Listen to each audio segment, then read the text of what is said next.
Oi gente, aqui é a Letícia e hoje eu vim compartilhar com vocês as melhores leituras de 2015. Eu dividi os livros da determinada forma. Eu peguei 5 livros que são os que eu realmente mais gostei, os que eu mais amei, e 5 menções honrosas de livros que foram muito importantes esse ano, mas não tanto quanto os outros, digamos assim. Vocês vão entender mais ou menos. O primeiro livro que eu tenho pra falar com vocês é O Comer, Rezar e Amar. Esse livro foi um dos poucos que eu li da minha meta de 10 livros para 2015. E assim, sem dúvida nenhuma, valeu muito a pena. Eu tenho um vídeo falando um pouco sobre ele, meio que divagando sobre ele, mas é basicamente a história de uma moça que se separou do marido e estava passando por vários momentos difíceis na vida e resolveu viajar para se autoconhecer. É basicamente isso, é um livro de memórias. Então realmente o que aconteceu aqui pode não ter sido exatamente assim, mas é mais ou menos isso. E eu me apaixonei pela escrita da Elizabeth, eu já li outros 2 livros dela esse ano, esse foi o melhor. E assim, ela é simplesmente incrível, o jeito dela pensar é incrível, eu adorei, eu me identifiquei muito com esse livro e esse livro me fez pensar em muitas e muitas e muitas coisas, assim. Ele mexeu realmente muito comigo, então ele tá aqui nesses melhores livros de 2015. Outro livro que também vem nessa vibe de que mexeu muito comigo foi Uma Aprendizagem, ou Livro dos Prazeres. Foi o primeiro romance da Clarice que eu li. Eu já tinha lido alguns livros de contos e um livro que não é nem romance, ele não é uma coisa bem definida, mas esse aqui foi o primeiro romance mesmo que eu li e eu adorei. Assim, os livros da Clarice pra mim são sempre maravilhosos, tirando havia Cruzes do Corpo, porque aquele é muito ruim, mas tirando ele, os outros livros dela são muito incríveis. E esse aqui, ele me fez pensar muito sobre muitas coisas. Eu marquei ele todinho. Eu não coloquei tags aqui porque ia ficar com um tag em todas as páginas, então não faria sentido, mas eu grifei várias coisas, porque eu gosto de grifar as coisas nos livros da Clarice. Então esse aqui também tá nos melhores livros de 2015. Outro livro, que foi um dos últimos livros que eu li esse ano, é A Sustentável Leveza do Ser, do Mila Kundera. Eu vou falar que eu não sei o porquê esse livro mexeu tanto comigo. Ele meio que vai contar a história de 4 personagens, e esses 4 personagens a vida deles acaba se entrelaçando de determinadas maneiras, e cada um se entrelaça de uma maneira diferente. Mas a construção desse livro é muito diferente, o jeito deles contar as coisas é muito diferente, a linha temporal dele é muito diferente, ele é muito diferente de tudo que eu já li. E eu tô simplesmente apaixonada pela escrita e pelas ideias. Ele tem muita coisa dessa questão existencialista e ele também tem muitas discussões sobre o que é bom na vida, né? Então essa Sustentável Leveza do Ser, o título dele, né? Tem muita ligação com uma coisa que ele fala que é a questão do peso e da leveza na vida. E enquanto alguns teóricos, alguns filósofos falam que o peso é o que dá sentido à vida, outros filósofos falam que a leveza dá sentido à vida. E ele vai mostrando esses 2 pontos na vida desses diversos personagens. E uma coisa também muito legal que eu achei é que assim, o livro é escrito em terceira pessoa, né? Então é um narrador de fora contando sobre esses 4 personagens. Só que esse narrador dá a opinião dele. E ele às vezes fala em primeira pessoa, então ele para o que ele tá contando a história e começa a dar a opinião dele sobre aquilo. E eu achei isso simplesmente genial. Não sei, a gente não sabe quem realmente tá contando isso, quem tá falando isso, mas é incrível, porque ele dá a opinião dele, ele fala o que ele tá achando e isso é muito, muito legal, assim. Esse livro foi muito diferente e ele me abriu as portas pra muitas coisas. Eu tô com a mente muito mais aberta pra ler em 2016 por causa dele. Outro livro que eu acho que não vai ser surpresa pra ninguém é o Clarice, do Benjamin Moser. Gente, esse livro é simplesmente maravilhoso. Eu encebei horrores pra ler ele, porque eu sabia que ele ia ser incrível, eu não queria que ele acabasse.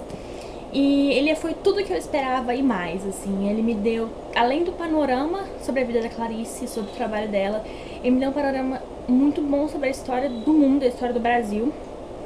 E ele me fez pensar muito sobre a escrita e o que ela significa, e eu não sei, sabe? Esse livro foi simplesmente maravilhoso. Um dos muitos não ficcionais que eu li esse ano, Mas nossa, assim, esse aqui é um que vale a pena reler. Não digo em breve, mas eu digo um dia. E por último, dos meus livros preferidos está, claro, Um Teto do Céu, da Virginia Woolf. Esse livro me fez pensar muitas coisas ele me trouxe algumas discussões que eu já imaginava que ele iria me trazer, que é a questão do papel da mulher na sociedade, o papel da mulher na vida, digamos assim, e na literatura principalmente. E eu fiquei muito chocada e ao mesmo tempo muito motivada de pensar que, apesar de muita coisa que tem melhorado, então, às vezes, universidades, por exemplo, hoje no Brasil, as universidades, acho que é bem mais de 50% das vagas é preenchida por mulheres, então já é uma mudança importante aqui. Você não precisa estar acompanhada para ir em determinados lugares, você não precisa estar acompanhada para ir na rua, não é nenhum grande crime você se sustentar. Então, muita coisa mudou. Mas dentro da literatura, quando você passa para pensar na literatura, não foi tanta coisa assim que mudou. Assim, é claro que eu acho que agora ficou uma coisa muito mais velada. Então, a mulher na literatura, ela é inferiorizada, mas não explicitamente. Não existem livros igual citados aqui que falam que as mulheres são inferiores. Não, é uma coisa muito mais sutil, muito mais... não diria inconsciente, mas algo do tipo. O preconceito já tá tão intrínseco que a pessoa nem para mais pra perceber que aquilo é preconceito. Então, chiclete. O chiclete é o exemplo maior sobre isso, que se fosse um cara que escrevesse, não ia ser considerado chiclete, então, whatever. Enfim. Então, e me fez querer ler mais coisas da Virginia Woolf, então já estou com o Valor do Riso pra ler. E tô muito animada porque eu tô gostando muito dessa faceta feminista da Virginia. Nossa, muito bom.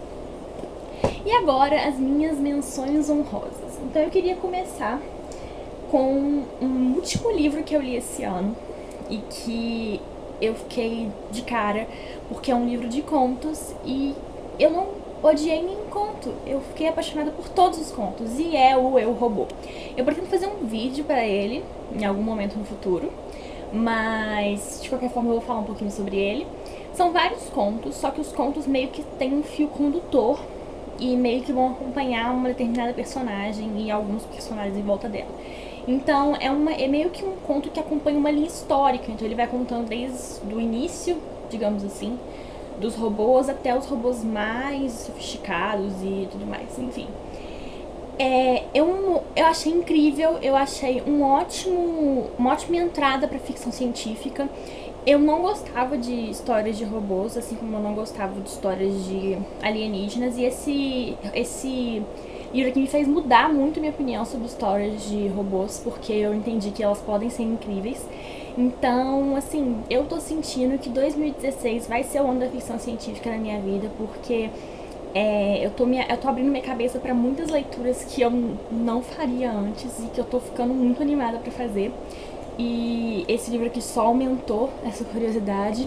É um livro muito bom. Ele só não entrou para os favoritos porque pelo modo como Asimov escreve as mulheres dele, escreve as personagens mulheres. Então ele escreve... Ai, gente, eu entendo que o homem é produto da sua época, mas ele morreu em 1992, alguma coisa assim. Então, assim, dava tempo, né, pra se melhorar um pouquinho. Mas, assim, de qualquer forma, esse livro aqui foi escrito em 1950, ele foi publicado em 1950, então dá pra entender, porque a única personagem feminina que tem aqui é tratada como, tipo, amarga e, sabe, tipo, só porque ela é foda, enfim. Mas eu espero que nos outros isso melhore, mais pra frente melhore, o que eu já ouvi falar que não melhora, mas, enfim, eu vou dar um desconto porque ele é realmente muito bom. Outra menção honrosa que eu tenho pra fazer é o To Kill a Mockingbird, da Harper Lee, que eu li esse ano. Eu não aproveitei esse livro tanto quanto eu deveria ter aproveitado. Talvez porque ele a minha edição é em inglês e eu senti que meu nível não tava bom, eu não tava... Não é que eu não tava entendendo, mas como eu demoro mais pra ler em inglês do que pra ler em português, acaba que eu não aproveito tanto a história, porque aquilo vai me deixando meio cansada e meio frustrada. E eu demorei muito tempo pra ler esse livro, então eu acho que muito se perdeu do que eu poderia ter ganhado se eu tivesse lido tipo assim. Então é um livro que eu quero reler, mas foi um livro que me fez pensar muita coisa e que me envolveu bastante, então ele tá aqui na menção honrosa, mas eu tô com plano de reler ele nos próximos anos.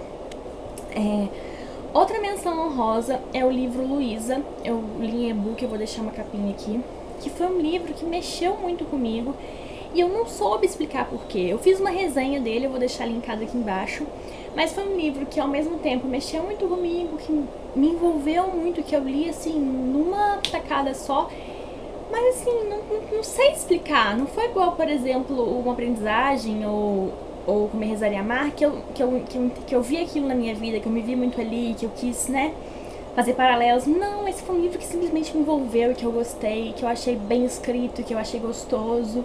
Eu vou deixar um pouquinho da resenha dele aqui embaixo pra vocês darem uma olhada.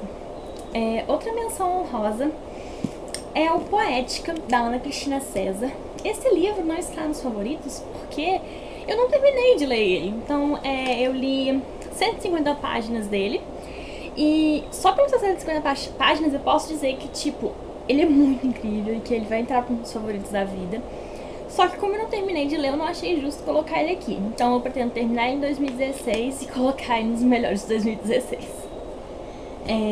E por último, uma menção que eu não podia deixar de fazer é a coleção, a saga Harry Potter, a série Harry Potter, que eu reli esse ano em inglês e a experiência foi tão boa ou melhor quanto as outras vezes que eu li. Eu li até o sexto, por isso que esse aqui tá aqui. E, assim, a escrita da J.K. Rowling no original consegue ser ainda mais incrível. Então, se você gosta de Harry Potter, tenta ler o original, se você sabe inglês, claro, né?